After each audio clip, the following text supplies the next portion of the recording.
This last panel is meant to kind of bring a bit of a summary to our discussions by considering the extent to which we would invite the role of the public sector into either helping to perform some of its traditional responsibilities of protecting against risks associated with innovation, or indeed fostering innovation by creating a landscape that allows it to flourish. And we've heard a little bit about that over the last 3 days. Joining me today, just starting closest to me, is Oliver Goodenough with the Vermont Law School.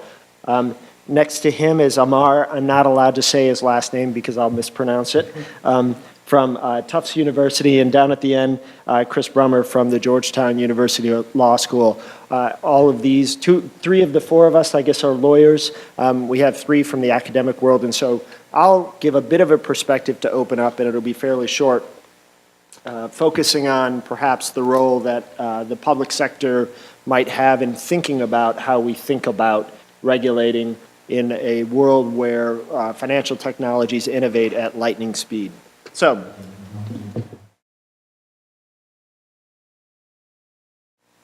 So what is the goal of our financial services industry? It is the provision of basic services. This is risk management, liquidity transformation, and so forth. It is creation of reliable infrastructure, whether that's a payment system or banking systems. And it is, I would argue, maybe most importantly, the creation of trust and confidence in the system, so that the system is something that people will continue to go to in order to receive these basic services. Now, we all know that that trust and confidence in our system is, I guess, most obvious in the banking world. But I think a lot of what we've talked about over the last couple of days is the extent to which the providers of technology have gained some level of trust by people who are using these technologies, perhaps without even contemplating whether that's appropriate. I think, I forget who it was that made the comment yesterday that everybody has a higher rating than Congress. Most people are higher rating than government, and even lawyers, I think, are improving right now. But technologists and technology firms have this remarkably high rate, even in light of things like the Equifax breach and things like that. And it's really quite remarkable, and I think I'd like to think a little bit about the role that government plays in that. So the tools available to governments are ex-ante rules, regulations, laws. One of the complexities that I'll talk about in a minute is, these are very cumbersome, slow-moving processes undergirded by constitutional rights and interests to access to information and informed decision-making, perhaps not very well suited to a fast-changing environment. Another are the ex post rules, the ability to use enforcement or other inspection mechanisms to try to control and persuade behavior. The difficulty there is the harm may be done, but the difficulty there is also that the rules get made by exception rather than through these more open processes. Then there are other solutions that are perhaps more adaptive, things like moral suasion. So we, of course, know that bank regulators will use these inspection processes to coddle their regulatees into certain behaviors.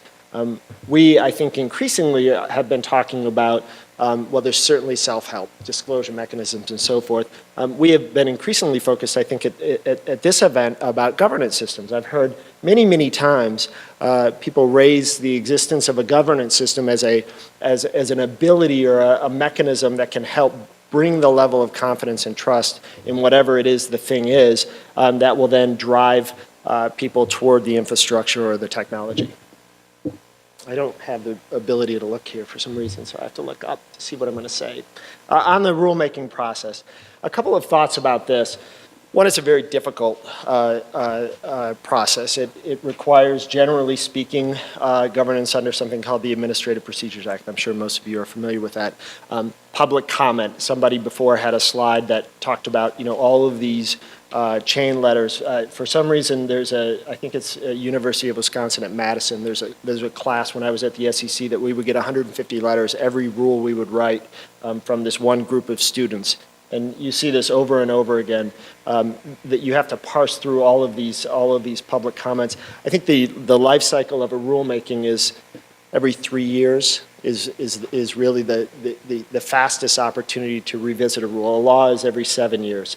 I'll turn to some of the human complexities of creating some of these rules. The political bandwidth for bringing a rule or any kind of regulatory solution is very limited. You have the people that come into office, generally speaking, serving a 2 to 3 year term in these regulatory agencies, sometimes a little bit longer, often quite a bit shorter. They have limited time to focus on the very few agenda items that they want to focus on. Sometimes they're imposed by outsiders, either a crisis or a law. So the last 7, 8 years have been all around the implementation of Dodd-Frank. And that has occupied most of the regulatory calendar for a number of these regulatory agencies. You also have this issue of the civil service as opposed to the political class, in many ways being the one continuous thread that guides the rulemaking. And I would say as a civil servant that risk aversion is probably the principal driver of when you put something on the agenda. Because if you put something on the agenda and it fails, so does your career. And if you have the luxury of being able to try to seed the agenda, you're certainly going to seed it with things that are potentially just selfish, right? Most advantageous to your career, but also most defensive. So it's very difficult to try to think proactively about what kind of rulemaking agendas should be appropriate that would seed a better market, for example, in the future. And instead, we find ourselves quite reactive. So some of the alternatives to regulation, given that this is such a cumbersome process, would include guidance. I think a friend from the CFPB was talking a little bit about that in the last panel. There are great upsides to staff guidance, even agency guidance, in that it can be far more responsive and nimble to a request for guidance, no action, and things of that sort.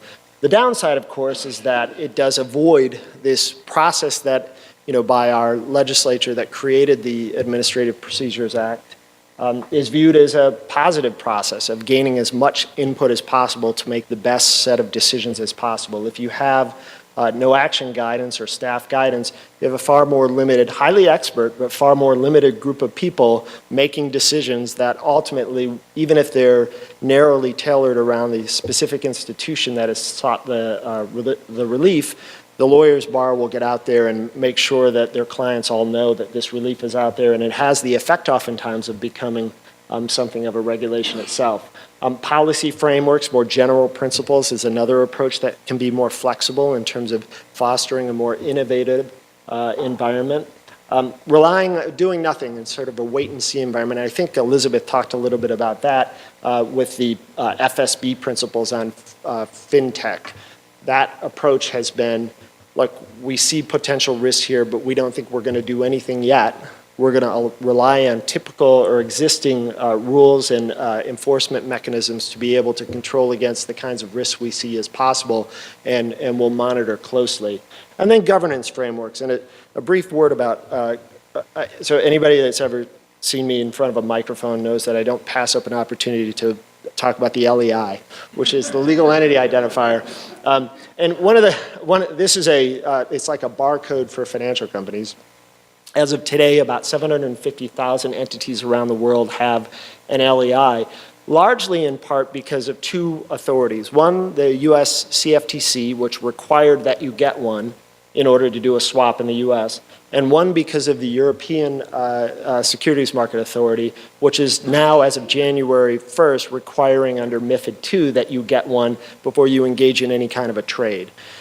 Those regulatory mandates require entities to go out and get this 20-character code from a not-for-profit organization or one of these 30 utilities around the world that are not government entities. Yet they baked into their regulations the requirement to go and get this code. And the only reason authorities were willing to do this is because we had created a governance system that we felt like we could rely upon. So we have an oversight board that looks over a foundation in Switzerland that we created. That foundation has a fiduciary obligation to our requirements, open data, high quality data, even an equal access to market participants. And then we have a set of contracts between that foundation and the utilities around the globe that hand out the LEIs that also require adherence to those principles.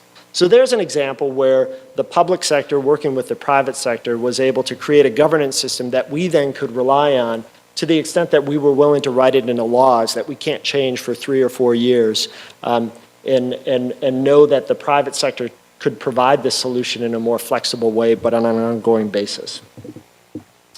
The last point I wanted to make was to talk a little bit about the complexity that we face in these. I just like monkeys. There's really nothing to this. The complexities that we face in trying to decide whether and when to involve ourselves in a particular problem that the market faces, or more broadly that the public faces. And I'll introduce this as a way of seeding our conversation with 3 basic questions. The first one would be, how do we handle these tribal issues that Gillian Tett was talking about the other day? We are highly specialized in what we do. I'm not, but there are securities lawyers who are focused very discreetly not only on securities laws, but on the 33 Act or the 40 Act. There are banking lawyers. There are all kinds of specialists in economics that are highly specialized in what we do, and none of us are really focused on the technology piece of it to the level that would be necessary to truly understand and comprehend the potential risks exposed by the technology. There's this concept of regulatory capture, but there's, I think, a more difficult concept of soft capture, where those that are regulated know more than those that regulate the regulatees. And the difficulty in technology, I think, is even more pronounced, because we are in a position of having to rely upon what the technologists talk about as the technology being capable of doing, and the little risk that they provide, and so forth. And we heard a bit about this before, and I think that's one of the first questions I would have is, as authorities, how do we avoid these issues? How do we equip ourselves to be able to understand enough to do our jobs? A second and related question is, how do you know when to spend time and resources and money and your limited political agenda focusing on any new innovation? What are the threshold signals or questions that we should be asking to decide whether is this blockchain thing really for real, or do we need to focus on it? I think it has taken several years for us to finally get to the point where we're seeing capital flow into investing into these technologies, and so now we're paying attention. What are the other markers for us? And then finally, unintended consequences. I think Amar might talk a little bit about rating agencies, and it provoked in my mind an anecdote I had learned some years ago about how the Xerox machine created the crisis of 2007 and 8. And it did so because, this is a stretch, but it used to be that our rating agencies were paid, or they made their money by selling their ratings to the brokers. And they would do so, and you would get your rating book every quarter, every month. And that's how you would provide your advice to your clients and make your decisions. And then Xerox was invented, and people started Xeroxing those ratings and handing them out on the trading floor. And so all of a sudden, the business model of the rating agencies was broken. So they turned to the issuer-paid model. And that, of course, has led to questions around the conflicts of interest between an issuer-paid model and the ability to shop around for those ratings. And then, of course, we follow that with the rather helpful ratings of all these mortgage-backed securities that eventually led into the crisis. So the bottom line question is, how do we, that's a 30-year attenuation, but how do we think about unintended consequences as we're looking at some of these innovations that maybe don't have obvious implications now, but could have other implications down the road? So I'll turn it over to, I think, Oliver was going to speak next. Thank you.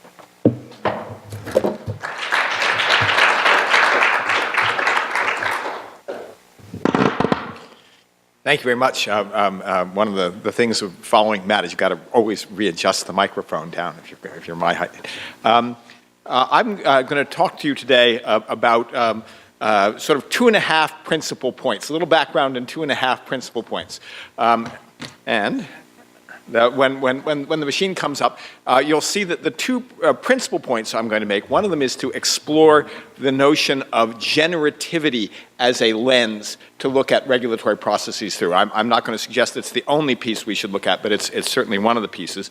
I'm then going to do what my former friends, still my friends, but my former colleagues at the OFR said was my pants on fire act, which is to talk about where I think some of the next problems for the financial system are coming and what we can do to remediate rather than to prevent. And then finally, a little fun for us as academics, or for me at any rate as academics to think about. Okay? So, framing. First of all, I'm going to remind a little of the goals and tools of regulation and some traditional ideas of good rules. Frame 1, generativity. Frame 2, remediation and repair, and a final thought. By the way, in my final thought, I'm thinking about money and finance differently. I've been trying to come up with a term, and I like the term credo currency instead of fiat currency, which is, currency because they said so. This is credo currency because I believe it. And then I went online to look for it and see if somebody else had done that, and there's a company out there called Credo Currency, so there we go. I'm behind the curve there as well. So, common goals of government, you've heard some already. This is Government 101, right? Preventing harm.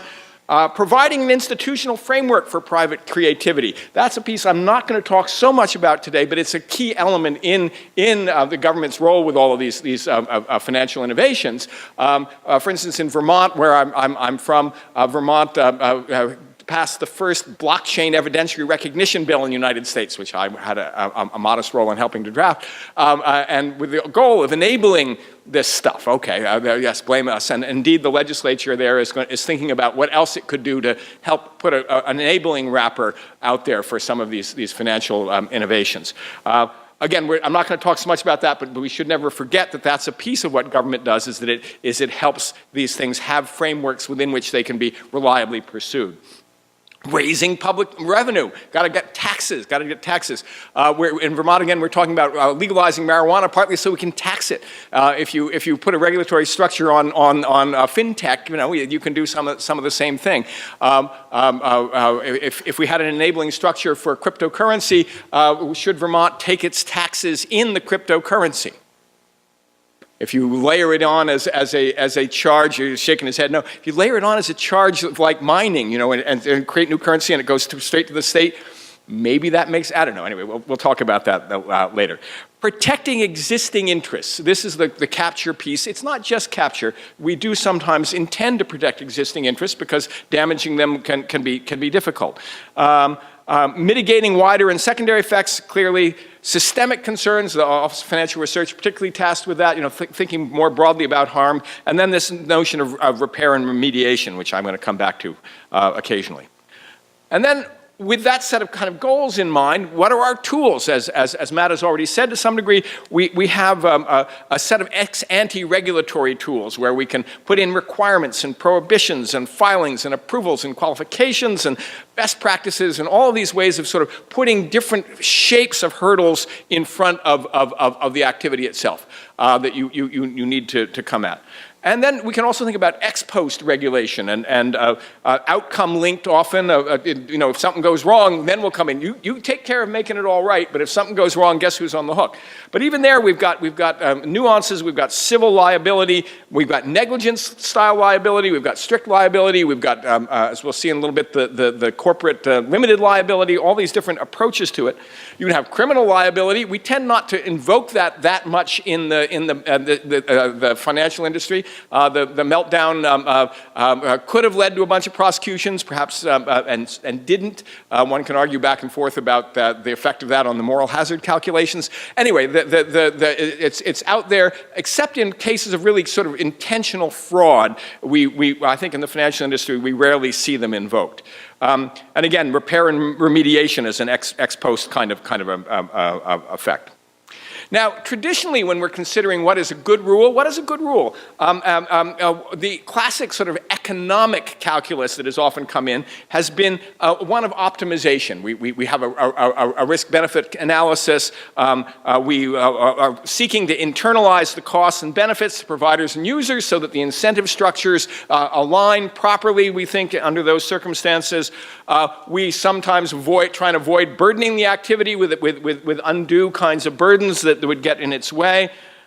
We try and avoid rent-seeking and predation. Obviously, if you can get a monopoly power, we get that rent-seeking. Again, these are all the classic sort of economic style analysis. I would repeat, creating a reliable transaction framework, not to be underestimated. Economists sometimes presume that any transaction that could occur can occur because it should occur, and unless you've got some kind of reliability pathway there, it may well not occur. You have to get those pathways there. And then there's private and public goods characteristics of the activity. Again, will private incentives line up to create a public benefit of some kind? If not, then it's, we have public goods style things. Anyway, there's a classic set of these markers that we would put out there in imagining into this. Another one is social acceptance. All right, this isn't economic, this is more sociological. Social acceptance. Does it fit with cultural norms and conditions? The U.S. is a much more sort of economic libertarian country than, say, many of the European countries. You're just going to see a different thing. That was Lithuania that was mentioned as the spot where the government is now. I don't know that we get that in the U.S. There's some skepticism about whether that would be a cultural fit with our norms and conditions. And then fairness. The fairness argument is being invoked significantly these days around some policy decisions in Washington. Again, it has some traction about fairness in application and distribution.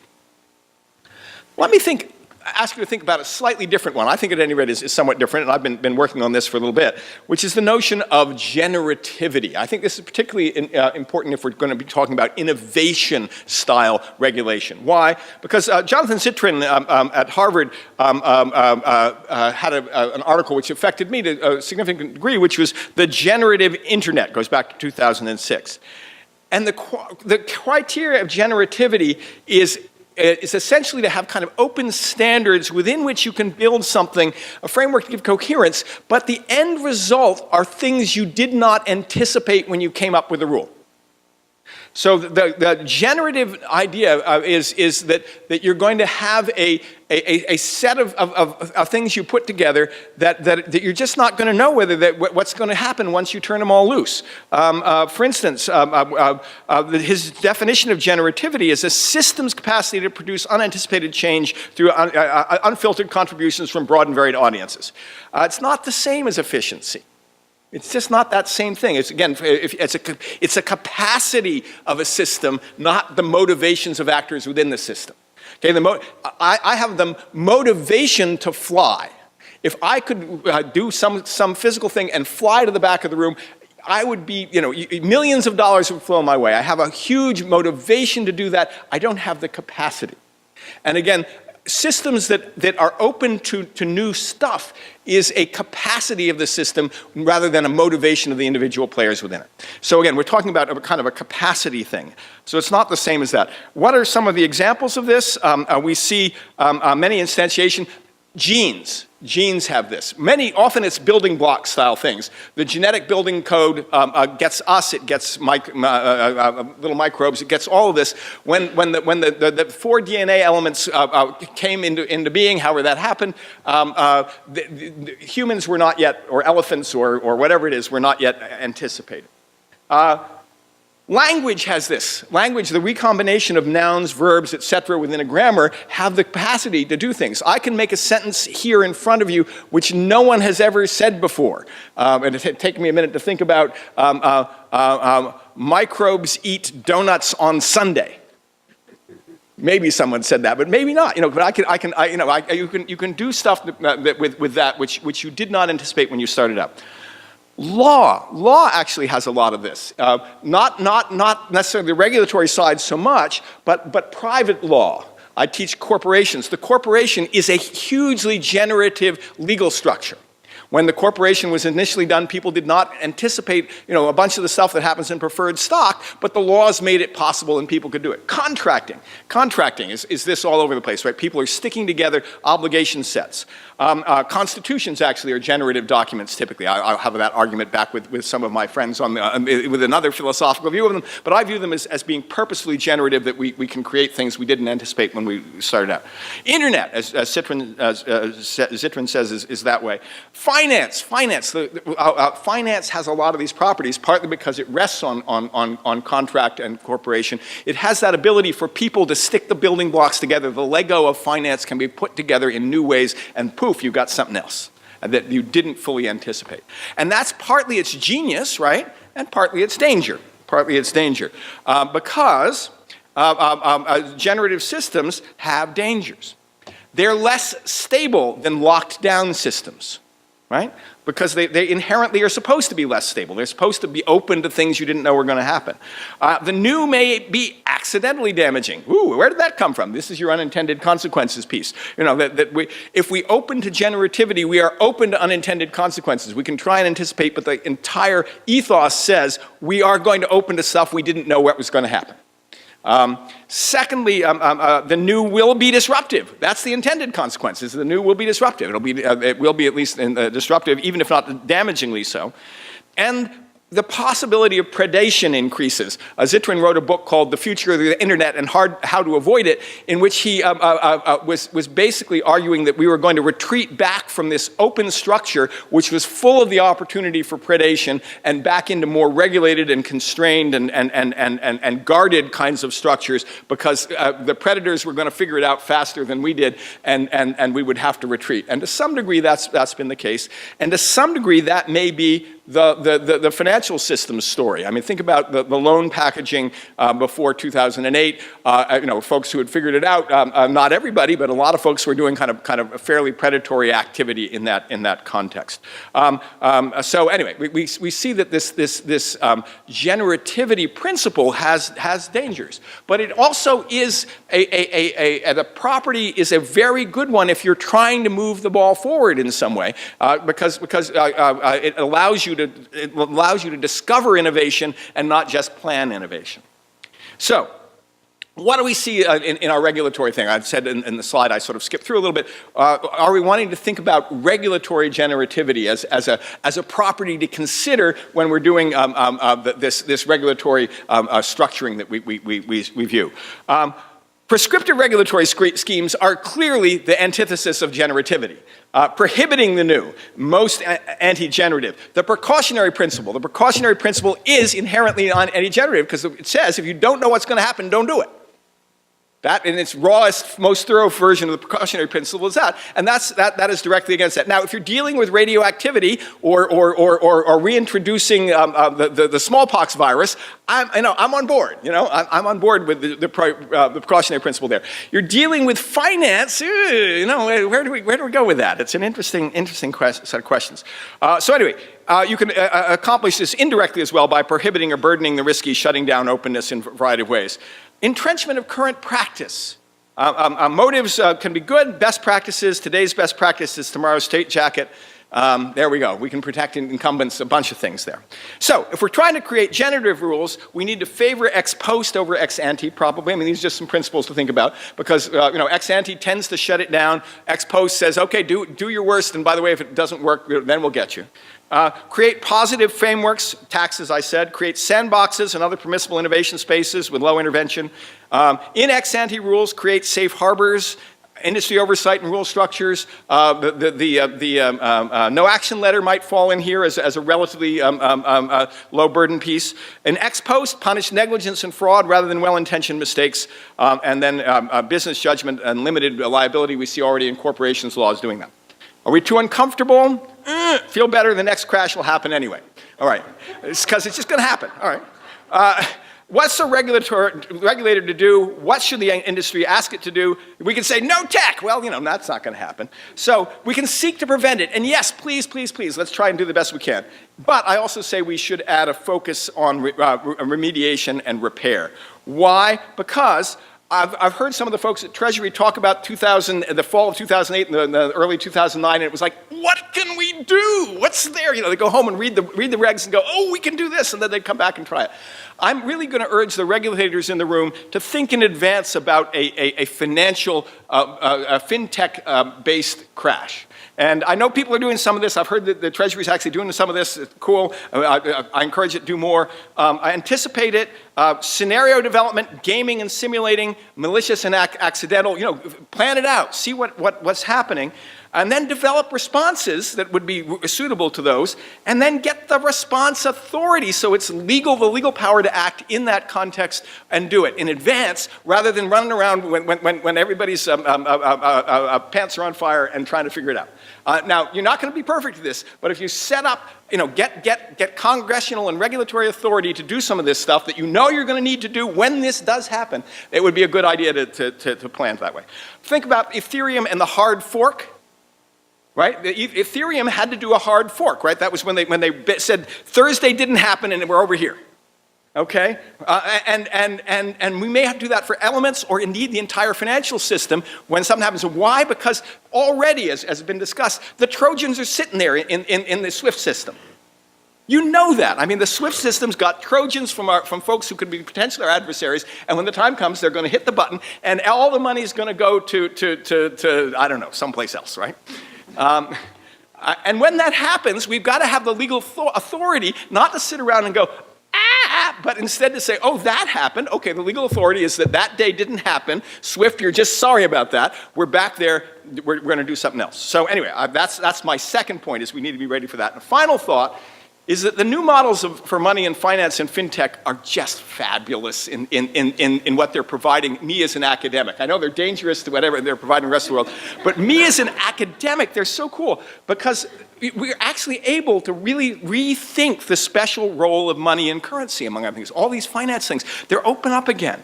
This private money, we're getting private money. We haven't had private money in 150 years, right? We got private money again. Credo money versus fiat currency. Whoa, is that possible? What does it look like? The money supply regulation without a central bank. My friend Mark over here tells me, no, we can't do that. They're doing it. Cool. And it provokes notions like a biology analogy. For instance, the emission and reabsorption of money by the system can, I think, be analogized into a homeostasis in biology, because that kind of process going all the time with neurotransmitters, right? The serotonin is getting pushed out and reabsorbed and pushed out. It strikes me as what's happening with money, with banking and things. Anyway, it gives us a chance to rethink this. So, points. First of all, think about generativity when we're creating rule sets. It's a different criteria and a useful one to add to our classical economic efficiency and other models. Secondly, yes, my trousers are blazing. Get ready for that meltdown and have the authority in place to do something about it rather than run around when the time comes. And finally, in the meantime, let's have some fun with what fintech makes possible for us to examine. Thanks very much.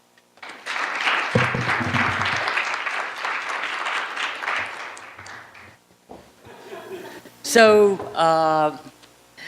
roughly 10 years ago, 10 and a half years ago, thereabout, I'd written a book on innovation. And I shared it with my senior finance colleague at Columbia. He said, this is a terrific book, but you are not, there should be a chapter then why American innovation is so good. So I said, pray tell, why is American innovation so good? He said, it's because we have a terrific financial system. Now, this is in early 2008. And I said, we have to agree to disagree. I think we have a terrific innovation system in spite of a pathological financial system, not because of the financial system we have.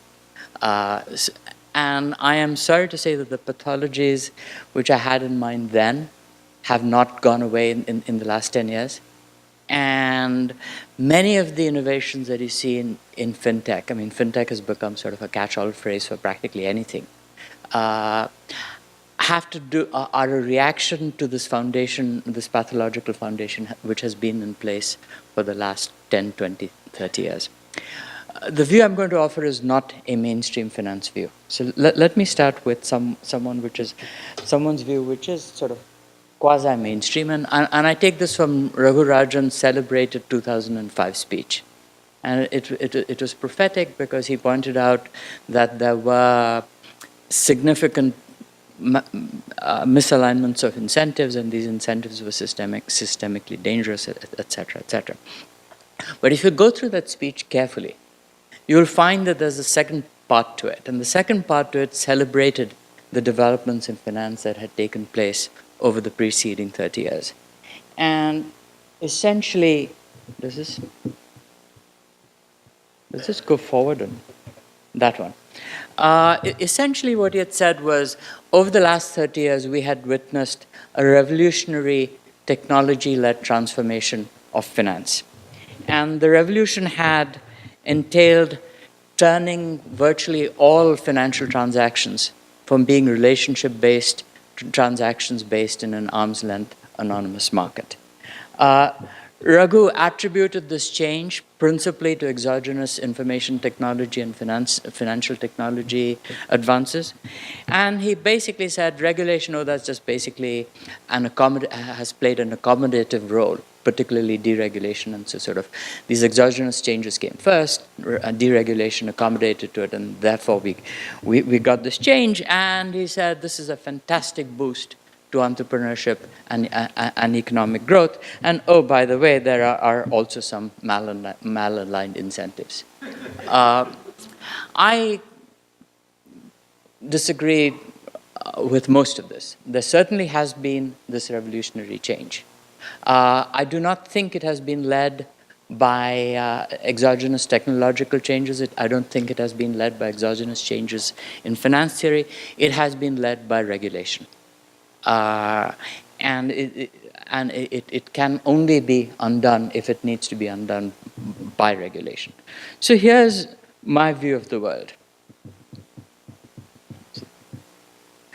So there's a great fascination for completing markets. I mean, it's a wonderful rhetorical device, isn't it? I mean, who could be for incomplete markets? You have to complete markets. That's necessarily an advance. And this is a seductive chimera, I believe, amongst policymakers and amongst economists, that we must complete markets. But what are the minimal conditions, and I stress the word minimal, required for having arm's-length anonymous market? One clearly is an adequate supply of the float of interchangeable claims. You have to have, say, an issue of $1 billion for stuff to trade. Secondly, and more subtly, you need demand for these claims from buyers who are willing to forego the information that they could or would get in a private transaction. And these are two minimal claims. Historically, these two minimal conditions have been satisfied by treasury bonds and by high-grade debt. And you could do this because it is easy to create float. It's not difficult for IBM to issue a $1 billion bond. The Treasury finds it even easier to issue a $1 billion bond. With IBM, there's tons of information naturally available in the public domain, or which can be made available. With treasury bonds, there may not be so much information available, but people really don't care to get private information because they are considered risk-free. And then add to this, there are underwriter and issuer reputational incentives to produce this. Now, these conditions do not exist for securitization, particularly of securitization of mortgages or the securitization of small consumer loans. In order to create a $1 billion issue, you have to put together something like 200,000 or 300,000 credit card receivables. So there's a fiddling that you have to do to create this $1 billion loan. Secondly, you cannot disclose information about the 200,000 borrowers. It's impossible. It is just practically impossible. And sort of who really knows, if you're going to have 300,000 ultimate borrowers, who the underwriter was who figured out whether this was a creditworthy borrower or not. So none of these conditions exist, and therefore I would argue you did not have, until about the mid-80s, any securitization market in mortgage-backed securities or to speak of, or in credit card debt. But then we had a takeoff. The stuff grew like Topsy. It grew from a few $100 billion in the 1980s to something like $6 or $7 trillion. That's trillion with a T. There was a retreat, but it's pretty much come back to where it is. So how did what is not a naturally tradable market become tradable? And in my explanation, this is not because someone had some fantastic IT innovation or someone came up with a finance theory that did this. In my account, it's principally regulatory forces that elevated FICO scores to a central position, or brought FICO scores to a central position in the issuance of consumer credit and the issuance of mortgage credit. They enabled, in the first instance, a huge increase in GSE securitizations.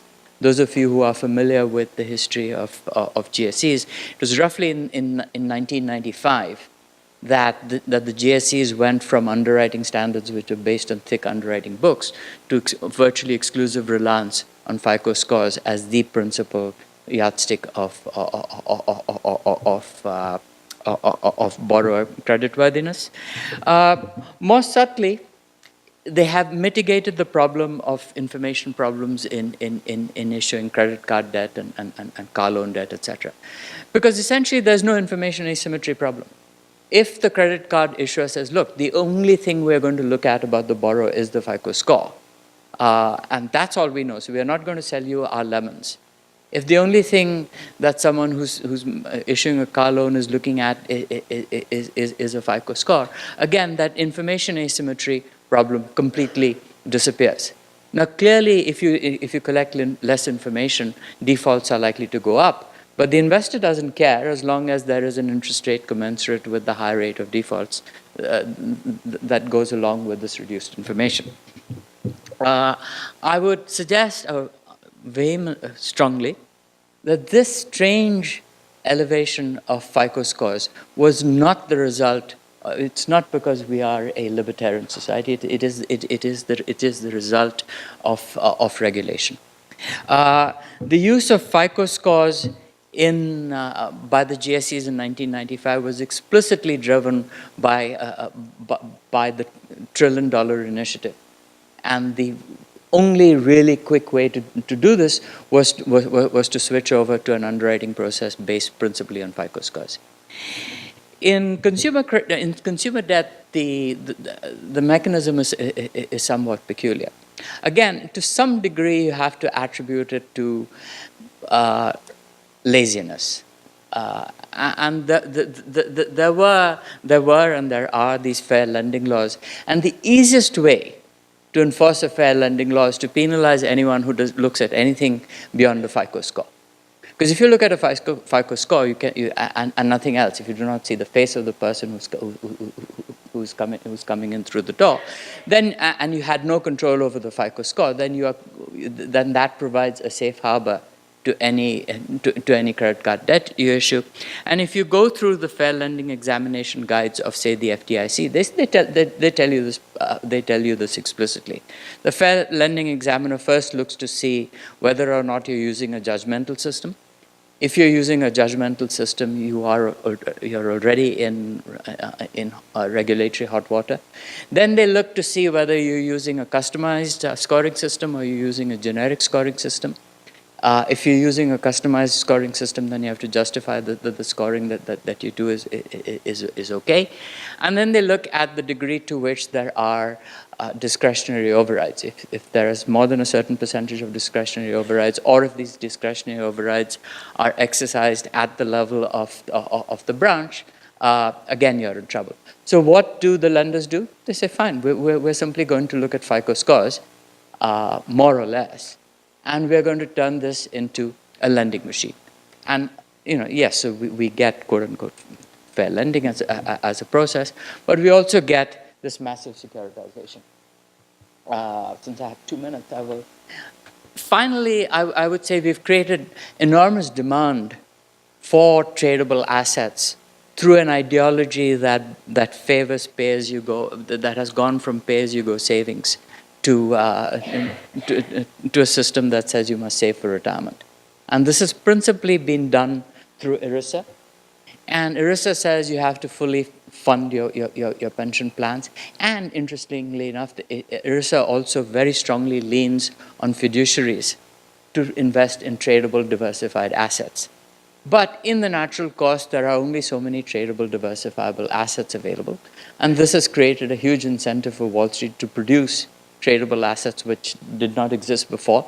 And lo and behold, we have produced $6 trillion of tradable credit card debt and mortgage debt. So all this stuff has come together because of regulation, not because of exogenous changes. If this seems kind of weird to you, let me point out the difference between what's happening in financial markets versus in real markets. If one looks at the real economy, there are very, very few things that are actually traded in anonymous markets. Grains, pork bellies, metals, pre-industrial stuff, very recently memory chips. Pretty much nothing in the real sector, virtually nothing in the real sector is traded in anonymous markets. What we find in the real sector is that this anonymization of transactions is decreasing, not increasing. So historically, when many transactions which you had to do blind without knowing the identity of the seller or without knowing anything about the idiosyncrasy of what you has been steadily decreasing. It's been decreasing in in things like Yelp. In the old days, if you wanted to get a plumber, you looked up the yellow pages. You had no idea who the plumber was. Today, you can go to Yelp and look up the person's ratings. It has increased in Airbnb. So you can now actually see. Again, when I was a kid, you ordered a bed and breakfast. You had no idea what you're going to get. Today with Airbnb, you can actually see the pictures of where you're going to land up. With Uber, a taxi you basically wave down off the street. It's an anonymous transaction. With Uber, you can now see what the name of the driver is, what kind of car is being driven, what the ratings of the car are. And believe it or not, this has even been happening in BDSM intermediation. Let me not get into details. And this thing is just completely messed up. So what we are getting in the real sector is better matching and less commoditized anonymity. And what we have in the financial sector is completely the opposite. Is this going to change because of fintech? My answer is sadly no, and it will not change unless you change the underpinnings which have made financial markets so anonymous and so arm's length. Thank you.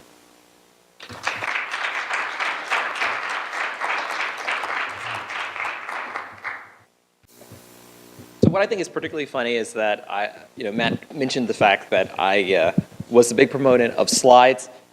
Actually, we're probably just going to have one slide that we're really going to focus on, in part because the entire conference has discussed many of the issues that we'll discuss today, both on this panel and both because I recognize that I'm the last speaker on the last panel of a 2-day conference.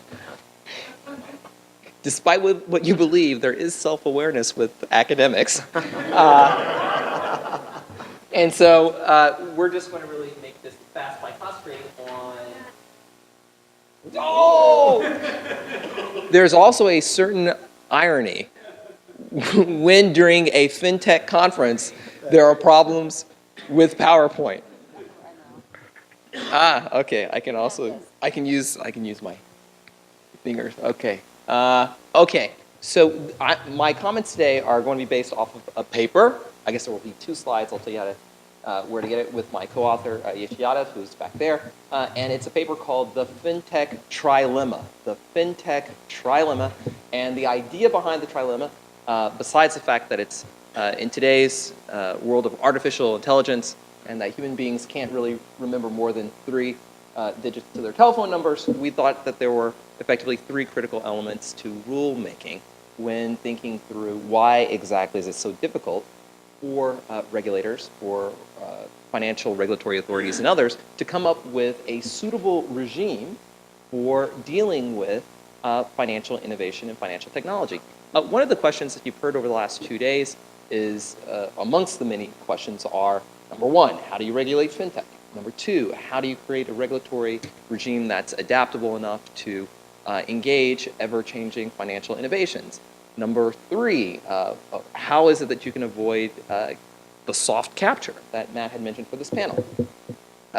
These questions are so difficult, we argue in the paper, that when you look at the history of regulating financial innovation generally, not just from a fintech perspective, but just financial innovation generally, we argue that you inevitably see a kind of policy trilemma, that when seeking to provide clear rules, maintain market integrity, and encourage financial innovation, regulators generally are only able to fully achieve, at best, 2 of the 3 goals.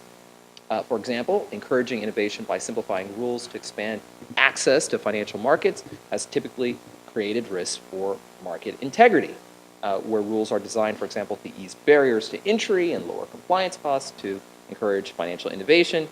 We've seen in the past risks emerge as firms fail to adopt proper practices and fail to internalize the proper costs of their activities. So think of things like the Commodity Futures Modernization Act, amongst many others. Meanwhile, if an agency seeks simple rules that attain market stability, rules will largely be disabling as opposed to enabling, and not much financial innovation will likely be permitted. In other words, in order to promote rule simplicity to achieve market stability, regulators are likely to install bright line legal limitations to innovation, like banning financial products or setting fixed boundaries as to the scope as to what firms in any particular market.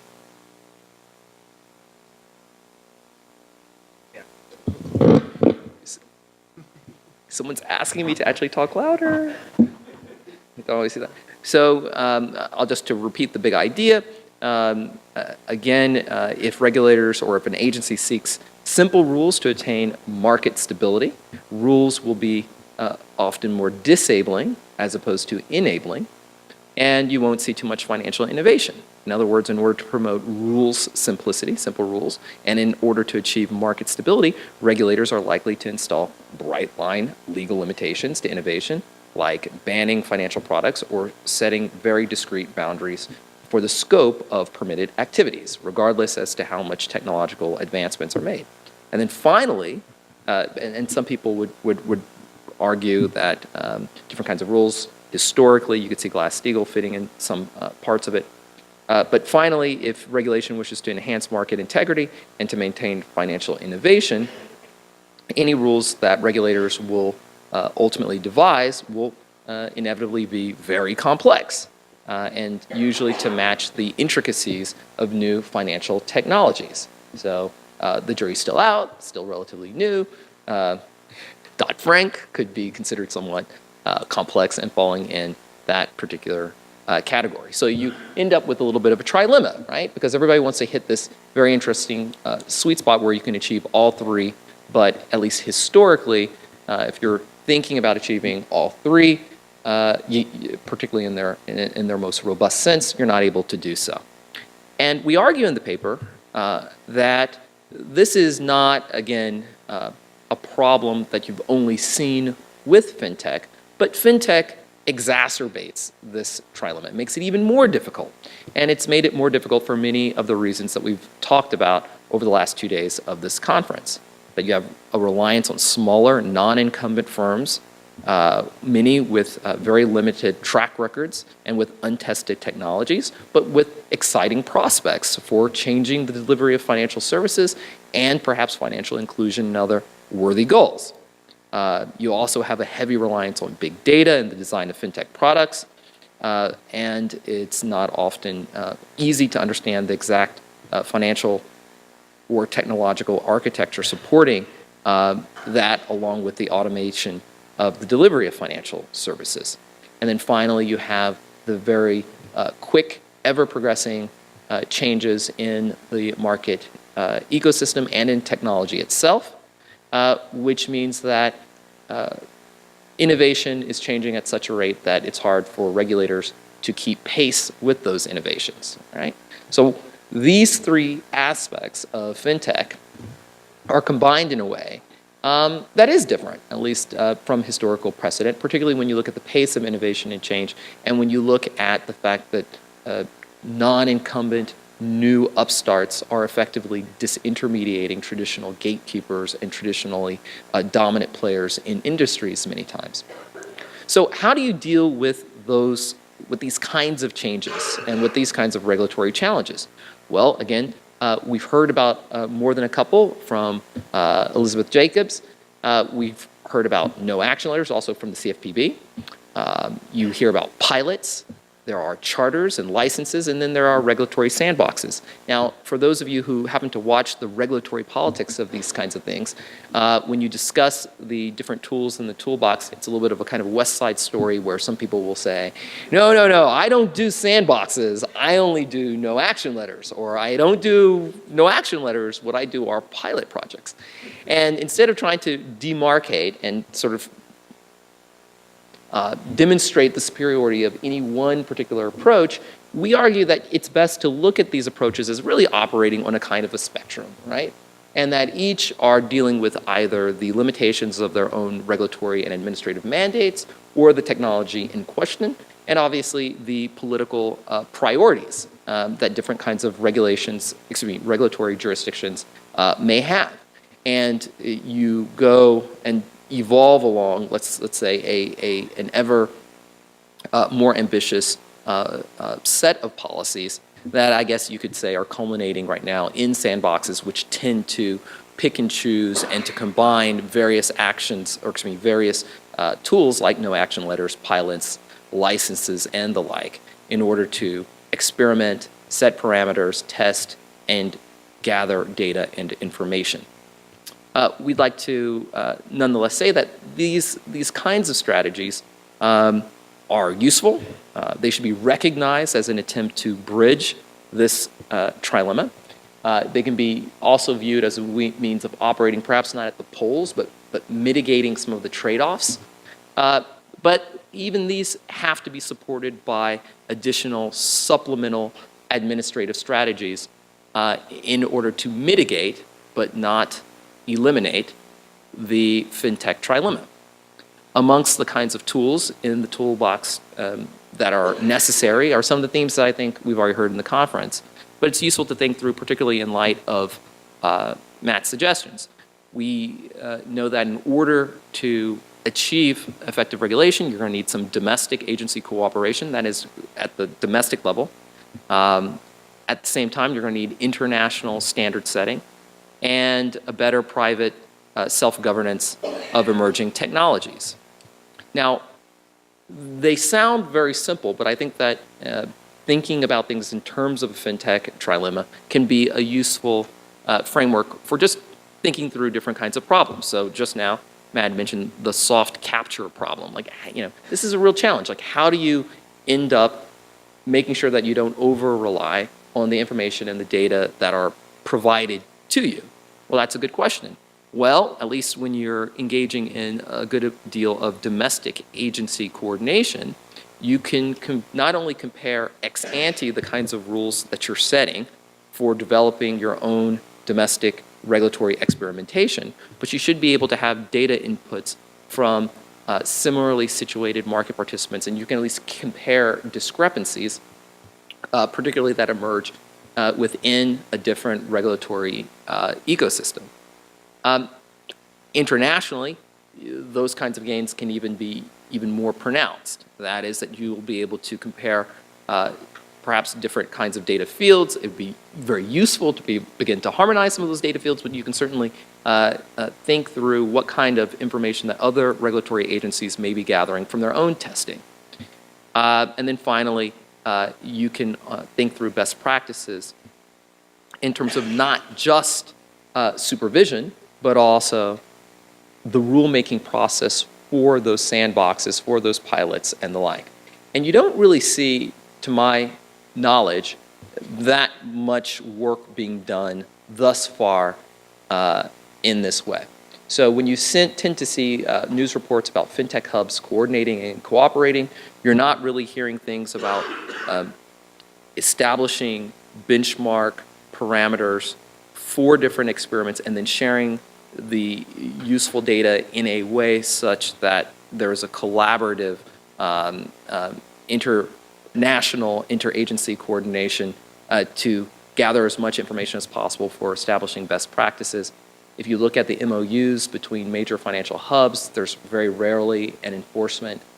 Actually, I've never seen an enforcement component to those MOUs. Instead, they're more along the lines of how can you get different domestic market participants into another jurisdiction, as well as sort of thinking through a multifaceted, more robust, deeper coordination, again, when it comes to setting data parameters, testing that data, gathering that data, and sharing at least some of the results of that data so that different jurisdictions can not only develop interoperable rules, but also the rules that really fit an ever-changing market ecosystem and landscape.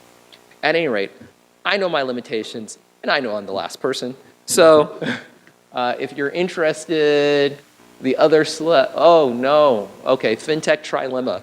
FinTech Trilemma, that's it. Thanks.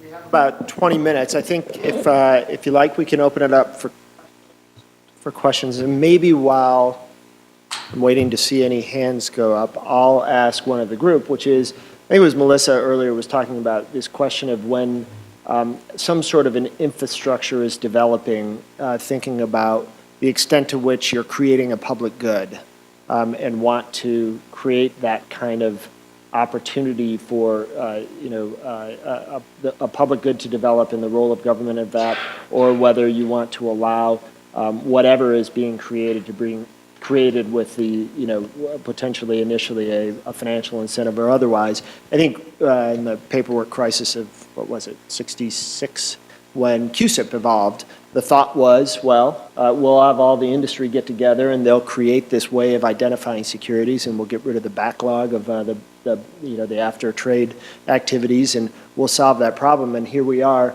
some decades later dealing with a vended product that's done terrific good, but often creates complexities because there's a proprietary structure over QSIP itself. And so maybe I could get your reaction from each of you about how to think about that trade-off.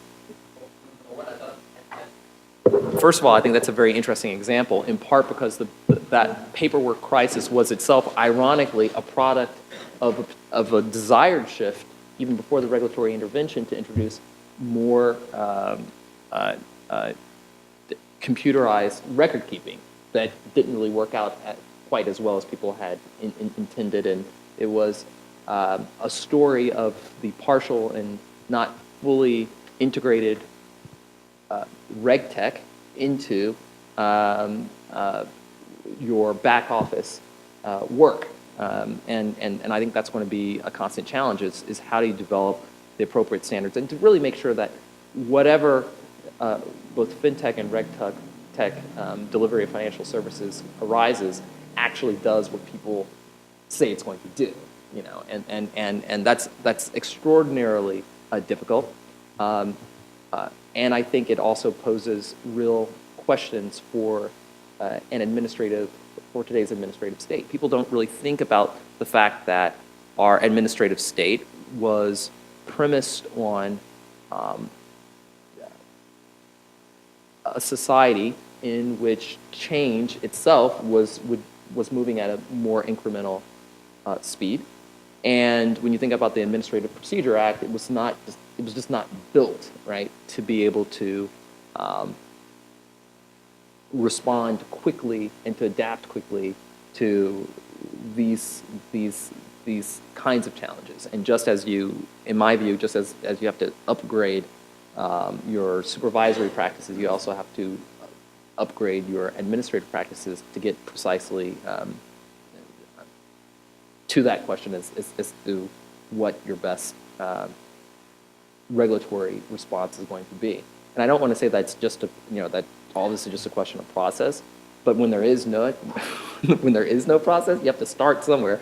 And I think that in order to get to a proper substantive decision, you have to have the appropriate structures in place. And what I've heard repeatedly from folks in lots of different regulatory agencies is that structure is not always in place if it's dominated by one-shot rulemaking that gets heavily politicized. I mean, frankly, even notice and comment processes are themselves biased to the extent to which you have stakeholders who may have their own agendas and providing only certain kinds of data that they may have. So that the problem or the question of soft capture, for example, is not exactly one that may be limited to financial, or excuse me, regulatory experimentation in the fintech space. Right? I mean, are you really getting rid of it when you're just getting no responses to your proposals from certain segments of industry or even consumer folks? Are they not coming with a certain interest involved? That's my initial thought. Having spoken against the thought that we should look at incentive structures, I'm now going to say that we should in this context, because at least a portion of the problem you're talking about is what is the structure of the game? Is the game one where there is enough alignment of interest without an external coordinator that you can expect the solution to emerge? Driving on one side of the road or the other is a good example of this. Once you have the crystal set of be on the right, it becomes very quickly self-enforcing. Yes, there will be occasional odd people who will drive on the wrong side, but they're weeded out of the population fairly quickly. So again, there is no incentive, counter-incentive to say, hey, I'm driving on the other side and I'm going to reap the benefits of that. But many coordination problems involve some discordance of incentive structure. So setting up. Oliver, so in that regard, I mean, how do you view this? I mean, do you view fintech regulation as implicating largely harmonious objectives and incentives, or I view it as a mixed bag. I mean, there will be pieces of the puzzle that will be like driving on one side of the road.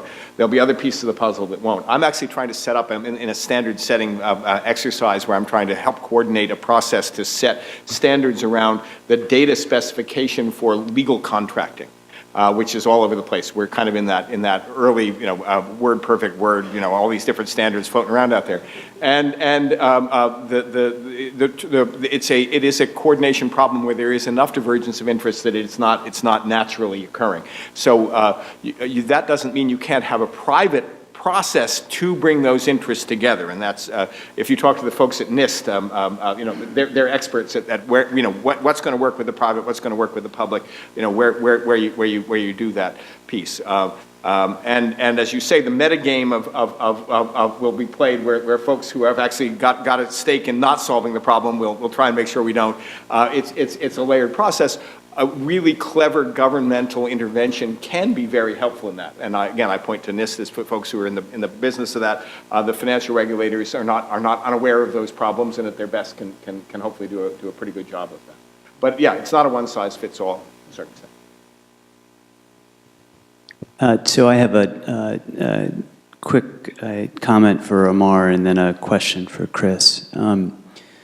Amar, in your framework, in terms of the effect of regulation on financial innovation, the two examples you picked out for that role seem odd. I'm always a little worried about or skeptical of claims that a regulation that is relatively marginal with respect to the financial system drives that much change in the financial system. So fair lending laws, I think, are not an especially plausible channel for what you described, and I think that the interdisciplinary approach that we've been talking about we may need a little bit more economic historians involved on that question to better answer it, but open to your suggestions.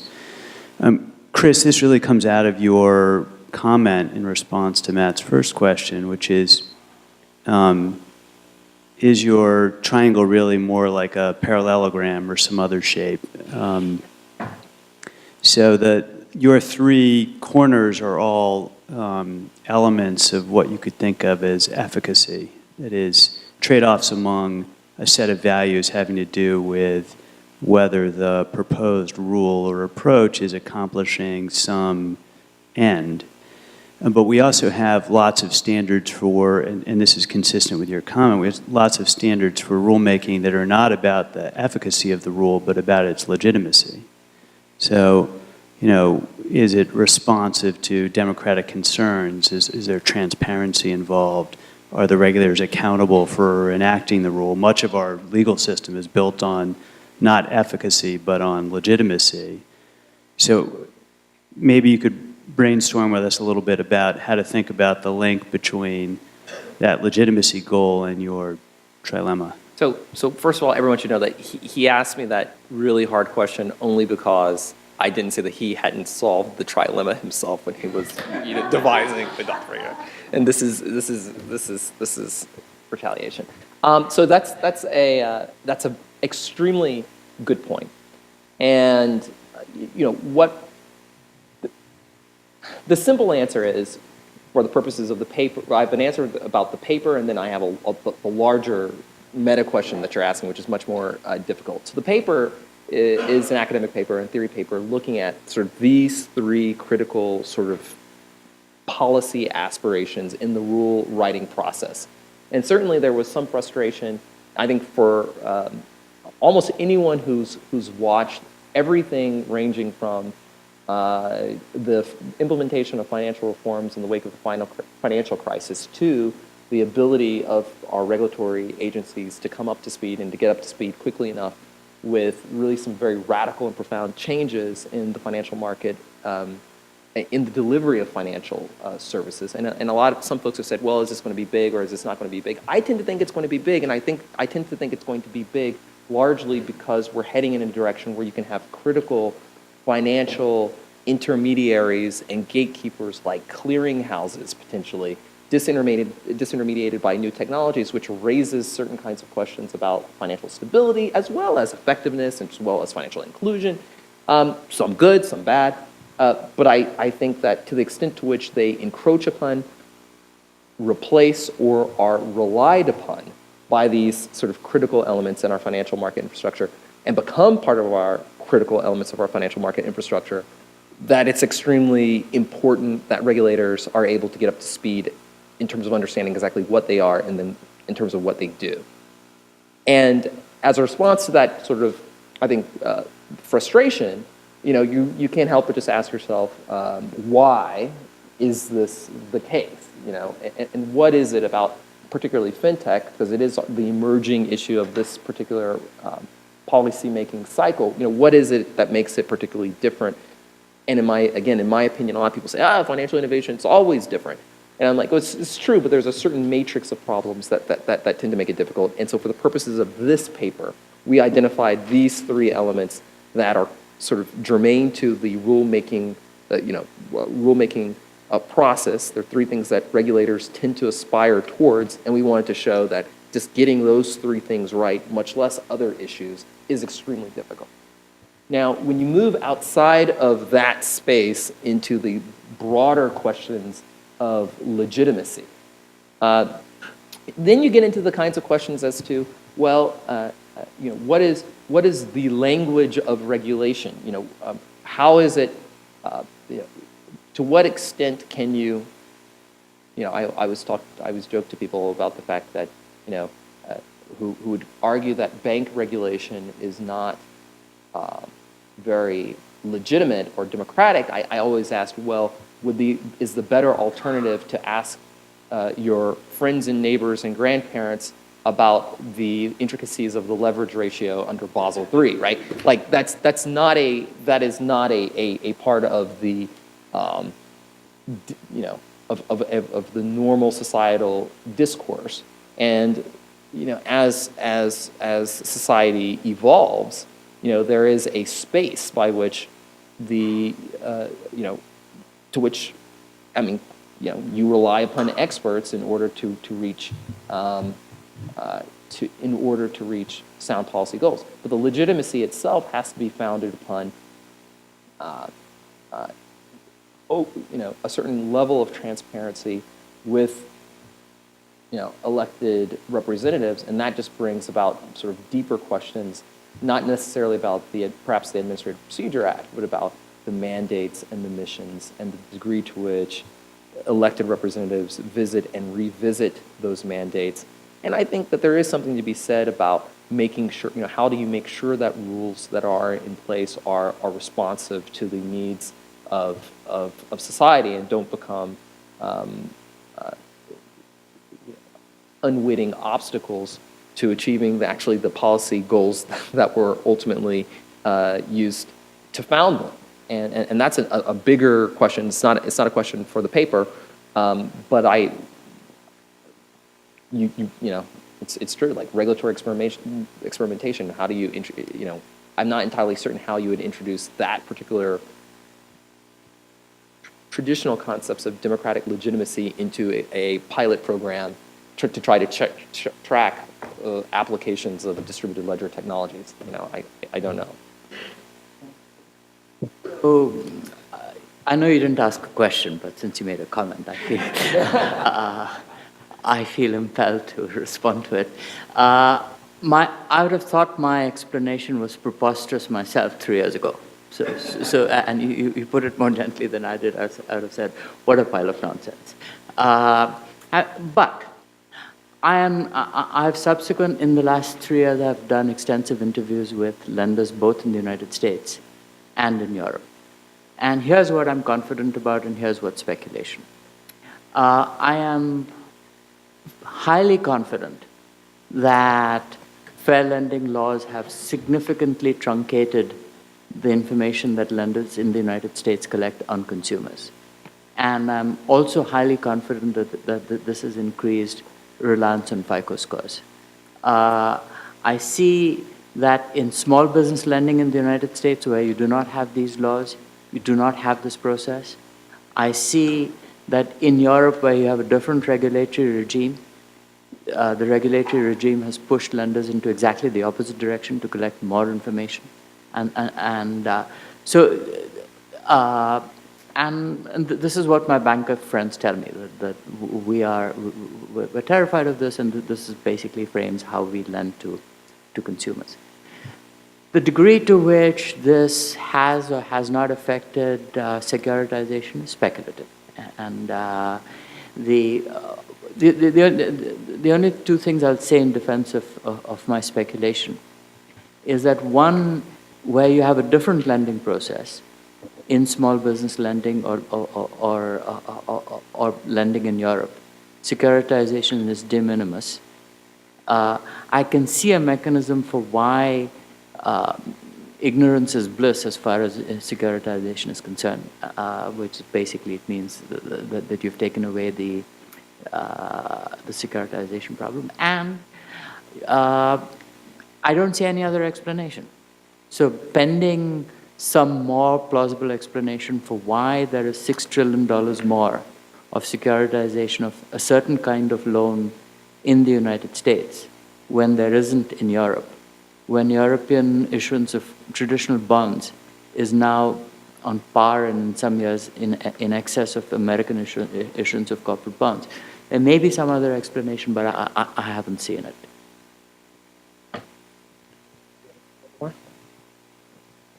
Is this on now? I wanted to follow up on Matthew's comment about the rating agencies. The broken model, broken by the Xerox machine. Certainly the seller of the securities buying the ratings proved to be broken, bankrupt, not just broken, a disaster. And that model is still in effect. We're looking at it more closely, but it's still in effect, and over time, doubtless the problems will reemerge. There's a third model, which is very simple, and I can describe it with 19th century technology, which is issuer of the bond not directly pay the rating agency, but pay a fee to a government agency such as the SEC. The SEC then says, we have a lottery urn with 100 balls in it, and we will put as many balls in the urn as reflect current market share. And when the seller of the bond, of the instrument, wants a rating, the SEC has someone reach over his shoulder and reach into the urn and pull up a ball that says Moody's or S&P or Fitch or whatever, so that there is no market incentive for the rater, the rating agency, to do a favor because they didn't get selected by their laxity. And then over time, you can give them report cards and put fewer balls or more balls in the urn, depending on how dependable their performances are.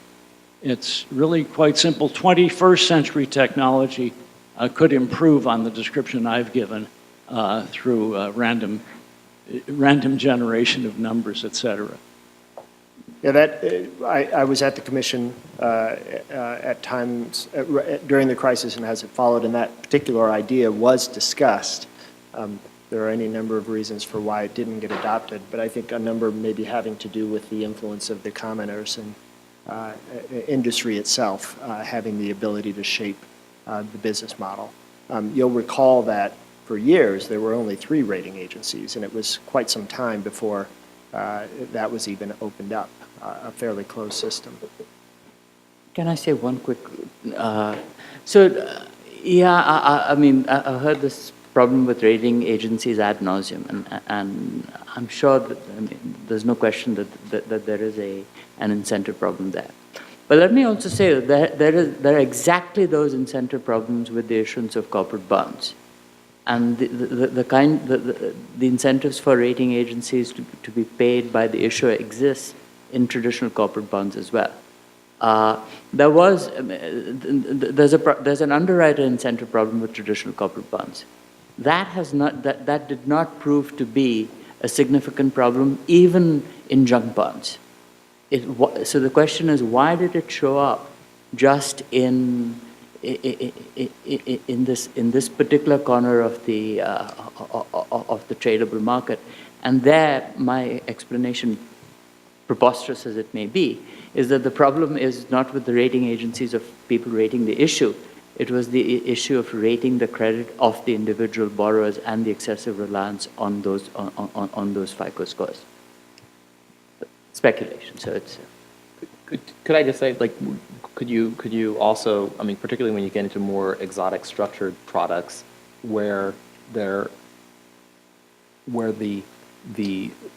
rating agency is itself directly dependent on, talking about soft capture, the direct information given to it by a credit rating agency, and you're not operating in a space where you have, in a traditional vanilla bond market context, where you have other rating agencies who can provide their own ratings, there's less discipline, right, and more reliance on the credit rating agency. So you have to, this begs the question, why there were more exotic products constructed around securitized mortgages and constructed around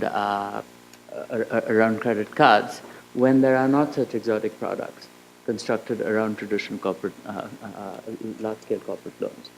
And it also begs the question, would there have been this level of slicing and dicing if the underlying raw material of the securitized loans was not there to start with?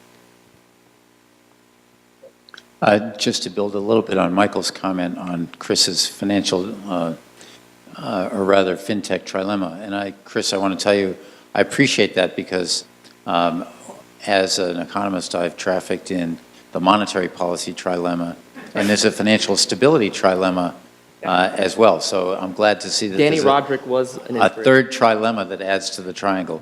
But just to make a couple of comments and ask a question, you know, it certainly would be nice to have rules that are simple to address, you know, all problems. Just to point out, state the obvious, some of the problems that we face are not simple problems, they're intrinsically complex, and consequently the rules are simple. But to go back to the underlying source of those rules, they derive from laws that are passed, and the laws themselves, maybe we could aim more directly at making some of the laws themselves more principles-based to make them simpler, and it would be easier to derive simpler rules that could be adaptable.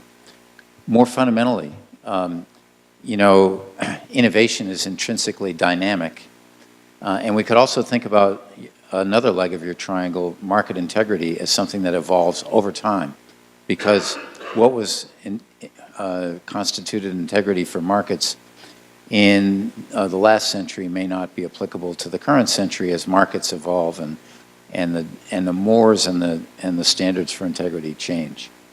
In contrast, even simple or complex rules tend to be static, and to quote Paul Tucker, it is a static rule book that is the meat and drink of regulatory arbitrage, and that may be even promoting the use, as Mark Flood would say, to have financial technology enable regulatory arbitrage.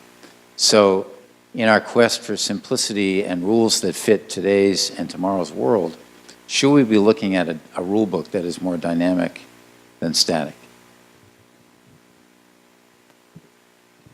Yes. And if I can take 1 second just to complete our festival of trilemmas, when we were discussing this, it brought back to mind to me what I've heard from computer programming folks. And the trilemma there is your computer programming project can be two of the following three, but not all, which is fast, cheap, and good. And on the topic of fast, why don't we take one last question? This will, I think, be more in the order of a comment on Michael's and Amar's discussion. So Amar, I think you're on partly on the right track with in blaming regulation, but you've picked on the wrong regulation. And in particular, I'd take it back to the first Basel Accord in the late 80s, which was implemented in the early 90s.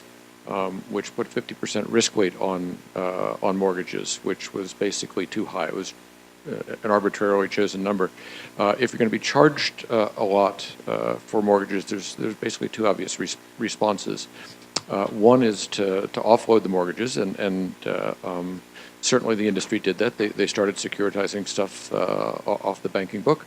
And the other is you can make the loans more risky so that you're earning enough to justify the charge. They did that too. So we saw a gradual move into riskier mortgage products. It's hard to change the credit risk, it's hard to change the interest rate risk in these products, but you can add credit risk, and you do that by digging deeper into the borrower pool. And one reason why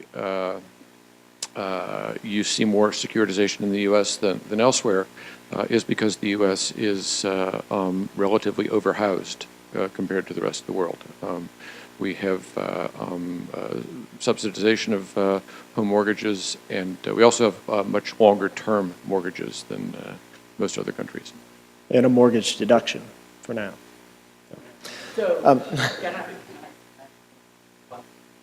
So you're advancing the Bernanke loan hypothesis, which dates back to 1991, actually.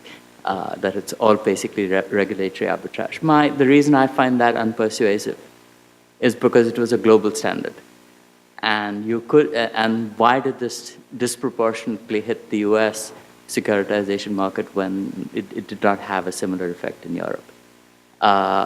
As far as home ownership is concerned in the US, it's a little bit higher than it is outside the US, but it has long been high.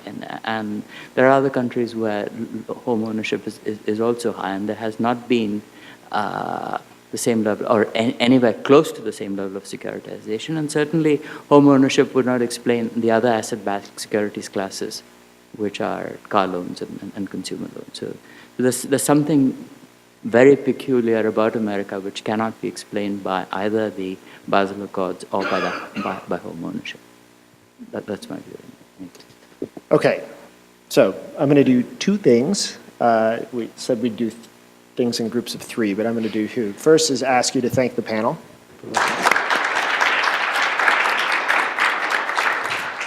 And the second is just use my opportunity here at the mic to say, Dick and Michael are going to come up and say a few words to close out the conference and all the thank yous and so forth. But as the last event that I will appear at with Dick before he retires, I just want to take a quick moment to thank you for your service to the country and for having the vision to engage the OFR in events like this that bring lawyers and economists and mathematicians and others together, and I hope we can carry on your work. So thank you.